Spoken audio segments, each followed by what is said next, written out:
Mercury's special because it's the only metallic element that's a liquid at standard temperature and pressure. Its elemental symbol is Hg because it's based on its older and much harder to pronounce name. It used to be called hydrargyrum, which is the combination of the two Greek words hydror and argyros, which mean water and silver. It's significantly denser than most other metals, so if we add something like a coin, it should float on top.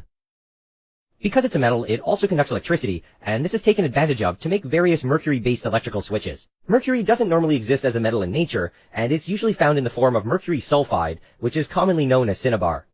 Mercury sulfide exists in two forms, where one is red and the other is black. The red one is the most common, and because of its strong color, it was historically used as a pigment known as vermilion. Both of the forms can be converted to mercury metal, which is usually done by roasting it. An interesting property of mercury is amalgamation, where it forms alloys with other metals. Probably the most common example of this is the amalgamation of aluminum. Aluminum is normally surrounded by a protective oxide layer, but the mercury disrupts this and exposes fresh aluminum to the air. The aluminum quickly reacts and forms aluminum oxide, which grows as these white fibers. This releases the mercury from the amalgam, which can then go on to combine with more aluminum and continue the cycle. Even if all the visible mercury is cleaned up, some of it has seeped into the aluminum and it can continue to destroy it.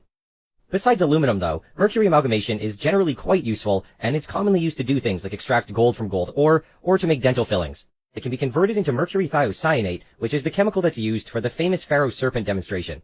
The mercury thiocyanate is lit on fire, and as it burns, it lets off these weird tentacle things. What I think is kind of funny is that nowadays we're so cautious with mercury compounds, but there was a time when they were purposely ingested as medicine. Mercurous chloride, or calomel, is probably the most famous example. It was used as a laxative, or to treat syphilis, yellow fever, and various other diseases.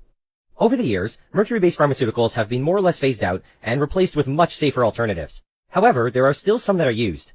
One of the most controversial ones is thimerosal, which is used in many vaccines as an antifungal and antiseptic agent. A lot of people claim that it causes autism in children, but there's never been any real proof of that. Industrially, mercury was used for a long time to make things like thermometers, batteries, and fluorescent lights, or to chemically produce sodium hydroxide and chlorine gas. However, just like with medicine, all of these uses have either been phased out already or will be phased out in the future.